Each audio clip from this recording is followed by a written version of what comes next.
આજે ગોંડલમાં મોરા કુવા ખાતે જે 100 વર્ષીય કિશોરભાઈ પૂજારી તરીકે જે સેવા આપતા હતા, પણ હવે આ મંદિર માણંદ જ્ઞાતિ સમાજના આપણા માતાજીનું રામજી મંદિર અને ભોળાનાથ લિંબાયત માતાનું,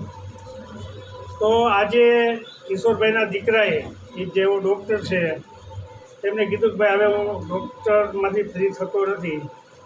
તો આજે આ માણસ સમાજનું આ મંદિર હતું અને એને રાજી ખુશીથી 250 સવા 200 વાર જેટલી જગ્યા હતી અને 100 વર્ષથી રહેતા અને બધી સેવા પૂજા કરતા એને આજે સામેથી માણસ સમાજને સોંપી દીધું કે ભાઈ હવે તમે સેવા પૂજા કરો અને આ મિલકત તમારી છે અને હું તમને પરત સોંપું છું. તો આજે આનંદથી માણસ સમાજમાં પણ ખૂબ આનંદનો માહોલ છે અને ફરીથી આને સરસ મજાનું રિનોવેશન કરી અને આખું મંદિર ફર્સ્ટ ક્લાસ બનાવવાનું છે નવું. તો આજે એના આજે આઠમ હોવા એના ભાગરૂપે આજે એમને આ ચાવી સોંપી હોય તો અમે બધાએ સાથે મળીને વાણંદ સમાજનો એવું હતું કે આપણે રિબિન કાપી અને આનો પ્રવેશ કરવો છે, એટલે આજે એની રિબિન કાપી અને કિશોરભાઈના દીકરા ડૉક્ટર અમરભાઈ ગોંડલિયાને પણ હું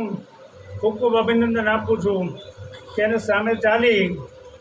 અને વાણંદ સમાજને આ મકાન મંદિર બધું સામેથી સપોર્ટ કર્યું છે, તો તેમને પણ હું ખૂબ ખૂબ અભિનંદન પાઠવું છું. અને આજે વાણંદ સમાજમાં ખૂબ આજે આ ચૈત્રી આઠમ હોય અને તે જ દિવસે આ સોંપણી થઈ હોય તો બધાને આજ આનંદ અને ઉત્સવ છે. એટલે બોલો લિંબાયત.